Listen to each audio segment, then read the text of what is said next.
Hello, hello, welcome, please come in. It's time for another Dark Souls series, and this time we will be beating a handful of games using only fist weapons. Mostly. And, as is normal, the rules are that I can only deal damage to enemies with fist weapons. Any weapon or character buffs are totally fair game, so let's make my character real quick. I'm going Thief for the stats and the Master Key, and then it's into the Undead Asylum. And here is where we get the mostly part of the run, because you can't start with a fist weapon in this game, and there is a required boss between me and my first actual weapon. And no, I will not be fighting this boss using just my fists, because 1, that would take forever, and 2, it would be boring. The Thief does have a bleed dagger, which means this goes very quickly. And that means it's time to take the Bird Express to Firelink Shrine, and it's time for some weird routing. I need a fist weapon. And that means I need to reach Andre. Normally you'd get to Andre after defeating another boss, but I can actually get there right now by taking some optional routing. Run down to the New Londo ruins, then into the Valley of Drakes. Neat, soul item. That should be helpful. Then up this elevator into the Darkroot Basin, and that gets me to the Undead Parish and Andre, who sells the Kestis.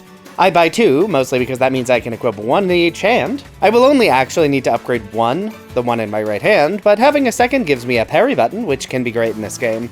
Ah, look at that damage. 4 hits to kill a basic trash mob. That is the fist weapon way. At least the fist weapon has a kick option, which does have some advantages. Anyway, to the Undead Merchant to buy the Residence Key I will need in a bit, and I will mostly be leveling Vigor for more health, at least for now. Another advantage of the Master Key is that I can grab the golden pine resin here. This will be very useful very soon. And by very soon, I of course mean now. Against the next boss, the Taurus Demon. The Kestis is not very strong, it's not been upgraded, and I haven't boosted my stats anyway. However, that doesn't actually matter. Pine resins in this game provide a flat damage buff to the enhanced weapon, and while fists have awful damage, they're pretty quick to attack with. This means gold pine buffed attacks are pretty good and pretty effective. That is another boss down. Gold pine resin isn't a long-term solution because getting more resin is annoying, but it is very strong, especially in the early game. Oh, I should swing back to Firelink to upgrade my Estus Flask using the Firekeeper Soul I grabbed in the Undead Parish. Next, I'm going to upgrade my Kestis a bit. This isn't my final weapon, but I will be using it for a bit, so better to have a bit more damage on my side. Next up, it's time for this Angry Pig's Proctology appointment, which goes well. The follow-up appointment with these rats goes worse. Wait, where am I going? One downside to scripting so far out from recording means I am so confused as to... Oh, the Lower Undead Burg, of course. I have several reasons to be here. First is to die to some dogs. Wait, no, that's not, right? The real reason is to free Griggs. He will be able to teach me sorceries, specifically magic weapon. This isn't as strong as resins, at least not for a while, but they do refresh at bonfires, which will save me souls and time because I won't have to purchase nearly as many resins. Running through the Lower Undead Burg also gets me to the Female Undead Merchant. She actually sells resins, fire resins specifically, which are nice as well. I prefer not to rely on these too much because they cost souls and she's a little bit out of the way, but it may end up being worth it. And before I can buy any of the things I want, I need more souls. And the fastest way to get souls is killing a boss, and that means it is gargoyle time. I still have 2 gold pine resins, and the damage buff these provide is really good, which means I can take out a lot of health very quickly. Honestly, the biggest issue with the Kestis and all fist weapons is going to be range more than anything. The gargoyles do get a bit spicier once I have to deal with 2 of them, but once one goes down, the other becomes way easier to deal with. Nice! That is a bunch of souls. It would seem running past these hollows had consequences. I wonder if... Amazing. Hilarious. Anyway, time to free... Oh, right. I don't need to free this guy. I beat the boss, so he moves to Firelink by himself. Anyway, goodbye, Lotric. Thank you for the nice ring. And thanks to that generous soul infusion, I am pretty close to my goal. Just need to grind out a little more to get myself up to 20,000, because that lets me buy the Crest of Artorias, which lets me access the sealed area in the Darkroot Gardens. After I deal with all these stupid plants, my damage is just awful. Anyway, unlocking that means I can chat with this cat to join the Forest Keepers, a thing I've apparently never done before. Interesting. And that means it's time for another really long run, because by taking the same route I took at the start, down to New Londo, into the Valley of the Drakes, I can access the back route to Blighttown, and after riding down the elevator, I can talk to... where's Shiva? Shiva? Shiva, where are you? Oh, I'm a moron. You have to talk to Shiva in Darkroot after joining the Forest Keeper Covenant. Only then does he move down to Blighttown. Okay then, hold please everyone. I need to run all the way back to Darkroot. I did rest at the bonfire in Blighttown, so I can then just homeward bone back.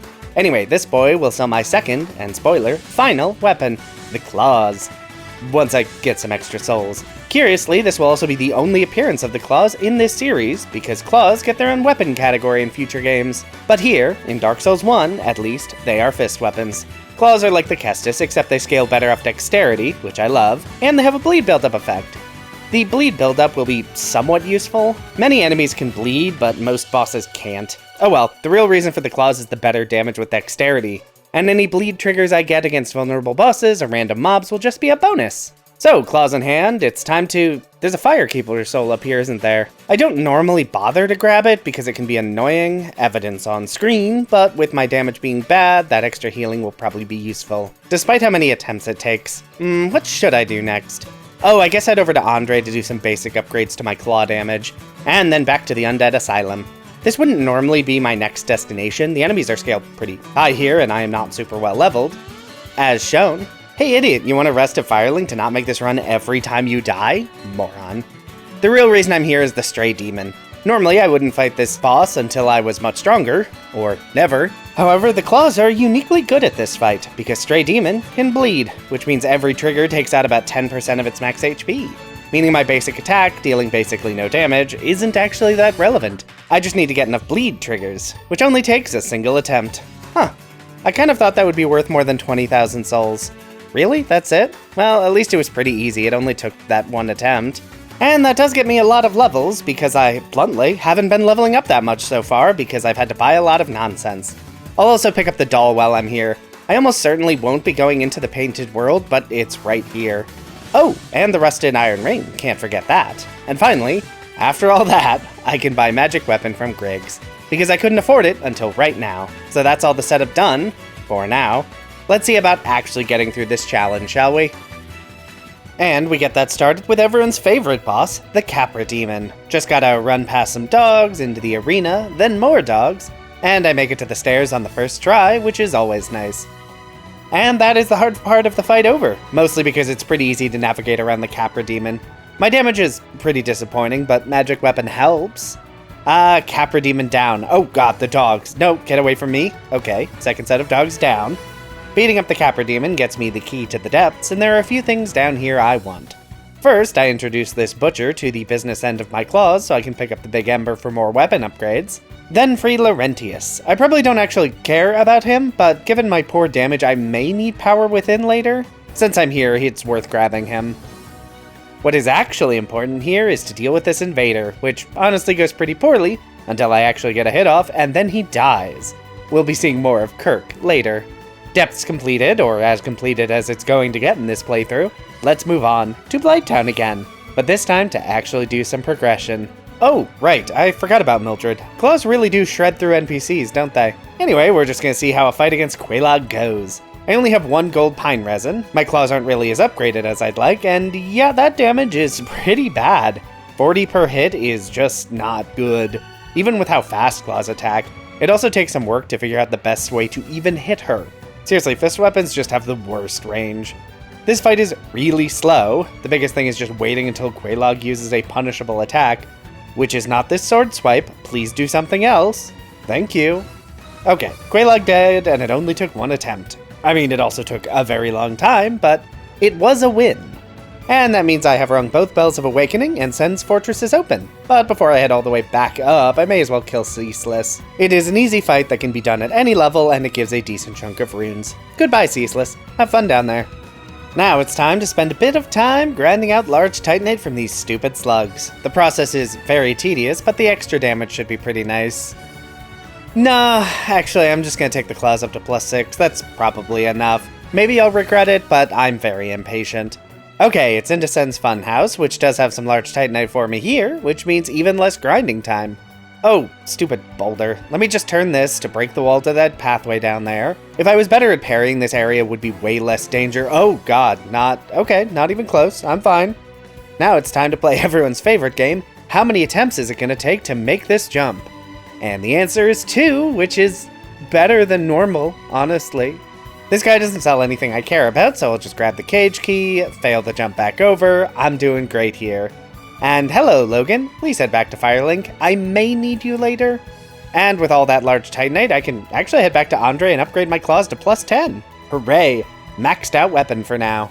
Then kill this giant real quick and it's into the next boss fight. The Iron Golem is pretty slow, but pretty durable.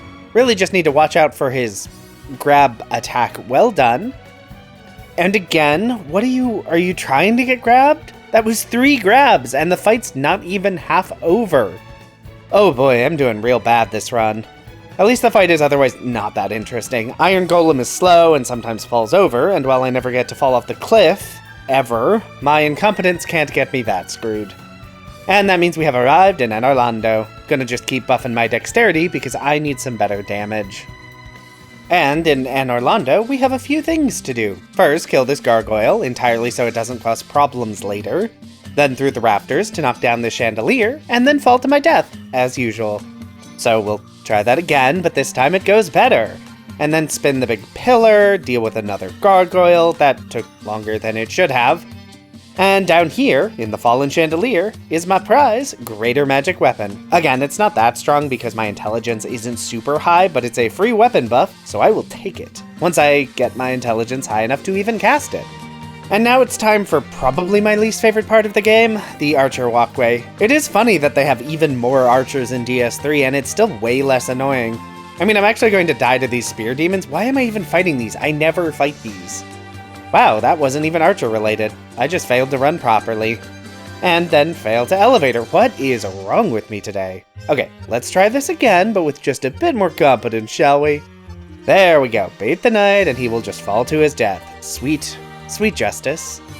And let's go ahead and kindle the bonfire here, because I expect Orny and Smoo are going to be problems. And shockingly, yes, they are a big pain in the butt. This fight is probably the hardest fight in DS1, and fist weapons are not super well equipped for it. My damage is not good, my reach is terrible, and while fist weapons are fast, they aren't actually that fast. The whole difficulty of this fight is figuring out how to keep Orny and Smoo as separated as possible to actually get attacks in. Which can be rough in most playthroughs, and it is doubly rough when you have to keep them separated for this long because my damage is awful. Okay, first attempt went poorly. Second attempt started bad with getting wrecked by the enemies before the boss even started. Can I recover from this? I guess we'll see. Now, last time I was trying to take down Orny, maybe Smoo will be easier. And yeah, Smoo is definitely easier to take out in Phase 1. He bleeds more, he seems to take more damage, and he's a little bit slower. Into Phase 2, I have no healing left, so this isn't going to go great. One of these days I should remember to take out Pinwheel before heading to Anor Londo. Having more Estus could be really useful. Anyway, second attempt is mostly going better. It's still going slowly because my damage is bad, but I at least remember these moves a little bit better. Okay, this may actually be time to start busting out the humanity. These fully heal you when used, and that may be what I need. And that is into Phase 2. I have no Estus left, but I have a lot of humanity I can waste. And Orny is even more durable in this phase. His hitboxes are even more questionable, and his dash is even jankier. I can at least justify using pine resin though. If now's not the time to use it, when is? And the moves here are not too bad to dodge once I remember how, and then it's just slowly whittling down the boss's health, because I have bad damage. And with those souls in hand, I can grab the intelligence I need to cast Great Magic Weapon, and the attunement I need to have 2 attunement slots. And then the Lord Vessel for bonfire warping. Okay, the game is halfway done. Let's see if we can make this second half a little less miserable. First up, I don't need this bonfire anymore, but I do need this Firekeeper's soul. Thank you for your sacrifice, ma'am. Then I need to actually explore Anor Londo. I skipped most of this area because I just need to kill the boss, but now there are items here I want. And I definitely remember where those are. And how to parry. I can definitely parry. Good to know, not being good at parrying is going to be the #1 cause of death in this entire playthrough. Hopefully. Anyway, I came down here for Havel's armor for later, and then back to Blighttown to pick up my next Firekeeper soul. Thank you very much. And I should actually spend those now, shouldn't I? Could have done that before. Then remember to head down to Firelink Altar to actually place the Lord Vessel, and it's back to Blighttown and into the Demon Ruins. And it's time to reunite with our old friend Kirk. Goodbye, Kirk. One more of these fights and I will get a very nice reward. But first it's time for another boss fight. The Demon Fire Sage, much like the demons before him, is pretty chunky. However, it is also vulnerable to bleed. So while my base damage is not great, my overall damage is quite good thanks to those chunky bleed triggers. And it's already next boss time because they really just put them right next to each other here. and that is the Centipede Demon. First, some harrowing jumps across lava, then... Sir, can you get over here, please? I really need you to be less aggressively in lava. There we go. Once Centipede is out of the lava, this fight is pretty easy. My damage still isn't great, but it doesn't really matter. Centipede has really bad attacks that often fail to hit regardless of whether you dodge or not. This gets me the orange charred ring, which turns this deadly lava into Elden Ring lava. And it's further into the demon ruins, and I get to kill a pyromancer. Kill a pyromancer. This is also the location of the final Kirk fight, but I'll just wait to do that until after I beat the boss. That way, I don't have to worry about wasting humanity. Because it's time for the worst fight in the game by a mile, Bed of Chaos. It's just so awful. So let me fast forward to killing the boss because there is nothing interesting to talk about here. There we go, worst boss dead. Hooray, now I just need to do a quick run back to right outside the arena. Kirk, where are you? Oh, right. It would seem that Kirk won't invade you after you kill the boss here, which does make sense. I kind of forget it works that way. Well, no thorn gauntlets for me. Those would have given a little boost to my fist weapon damage. Oh well, too late to care now. What do I want to do next? I have options, and I have chosen falling to my death in view of Firelink Shrine. Big sigh. I think it's time to deal with New Londo. One day I'll remember this Firekeeper soul is just down here to grab at the start of the game. Hello, sir. Please give me the key to the seal. Thank you. Okay, that is New Londo, thoroughly undrowned, and me murdered. Hooray! I can't believe that fall didn't kill me. I don't know why I'm so bad at parrying. Something in my brain just refuses to remember how to parry effectively. Anyway, the reason I'm here is not to fight the boss, it is to acquire the very large ember. This will let Andre upgrade my weapons to plus 15. I only have enough chunks to get up to plus 13 for now, but that's still a considerable improvement in my damage. I'll get the remaining Titanite later. For now, it's time to head back to Darkroot Gardens to fight the Moonlight Butterfly, because I apparently never did that earlier? Could have sworn I already did this fight. But nope, here we are. And yeah, I'm a bit overleveled for this fight. Anyway, the reason I killed this boss was to get the Divine Ember, which I will need shortly. But before I go, I should kill some mushrooms for some free gold pine resin. And then it is boss time. Sif has the Covenant of Artorias, which I need, and so sadly must be the next enemy to face my claws. Pay no attention to how badly I'm getting beaten up. Sif being a giant dog has some weird hitboxes, particularly for my very short reach, but I'm pretty overleveled for this fight, and therefore win anyway. Back to Andre to upgrade the Kestis from way earlier into a Divine Kestis, and then up to plus 4. I will need this Divine Weapon for later, but instead of doing that, I'm going to head to Seath's Archives. And good news! These boars are actually surprisingly easy to kill with claws. And I'm not really interested in being too completionist in this area, so it's time for easy running up through this area. Hi Seath, good to see you. We'll catch up soon. Huh. These are pretty vulnerable to claw attacks as well. That's neat. Wonder why. Don't actually care that much, though. Anyway, Obnoxious Bell turned off and key out of this nightmare acquired. Spin some stairs, do some drops, and it's run across some crystals time, and then avoid these clams. Poorly. 2 managed to make it into the boss arena, and my damage on them is just awful. So glad Seath can deal damage to them. And then it's time to actually fight Seath. Run in, get some hits, run out. Try not to get turned into crystal by Seath's nonsense. My damage isn't great, and Great Magic Weapon is not helpful, but it doesn't super matter. Seath is shockingly easy to beat once you get the timing of running in and running out. Oh crap, I forgot to grab the Sunlight Maggot in Lost Izalith. Let me just grab that real quick, because I have no interest in exploring the catacombs in the dark. Now it's back to Firelink, into the catacombs, and through the power of fast drops, it's time for Pinwheel. And Pinwheel's dead. Honestly, my damage at this point may be better than it was at my Daggers Only playthrough. Let's also go ahead and do some kindling. Nito has a lot of ads, and my Divine Dagger is not going to deal that much damage. Fortunately, the run to Nito is pretty easy, pretty free, just some fire around, and it's fight time. First thing to do is take out the skeletons. Okay, let's try that again. Wow, that damage is absolutely awful. At least the skeletons don't come back once I manage to kill them. And by sticking to one half of the arena, I can fully not engage with the remaining skeletons at all. Then it's just attacking Nito, which is slow because my damage is bad, even with Great Magic Weapon, but Nito's not that threatening. So, that is 3 Lord Souls acquired, 1 to go. Oh, I should also grab Havel's Ring. I want some extra equip load because the next fight is the 4 Kings, a pure DPS check that I am pretty not equipped for, but it's what I've got to do. And one big element of winning the DPS check is going to be trading hits, for which I will need big defense. I wish I could remember where more Titanite chunks were. Oh well, let's just see how it goes. Oh, wait, I can't even use Havel's ring. I have the Favor ring and the Artorias ring. Well, let's hope Great Magic Weapon and 40 Dexterity deals enough damage, and honestly, it's not actually bad.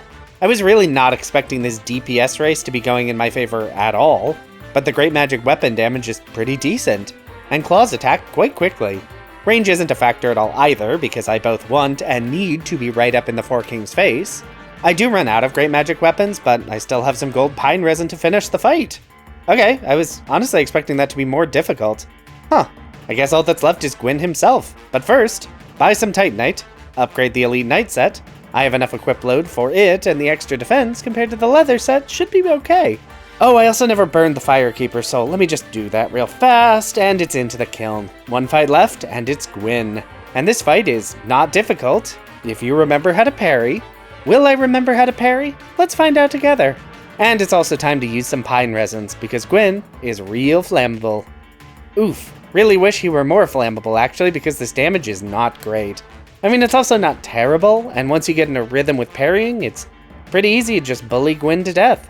And that is Dark Souls 1, completed with only fist weapons. And that was mostly pretty fun. Fist weapons may not have versatility, or damage, or reach, or really be good in any way at all. Wait, was this fun? I mean, I guess. Despite fist weapons having nothing particularly good about them, they aren't complete trash. And weapon buffs, combined with their okay speed, means they can actually deal pretty decent damage. But I will have more to say about that in the summary video, out in a few weeks. I did want to shout out that I do have a Patreon, linked in the description. I spend a lot of time making these videos, so if you enjoyed the video, want to support the channel, and are financially stable enough to do so, that exists. No pressure though, this channel is free to enjoy for everyone, and will remain that way. For now, if you like this video, be sure to hit that like button. If you'd like to see more of this, feel free to subscribe. Hey, maybe leave a comment if you have something you'd like to say. But whatever you decide to do, have a safe trip home.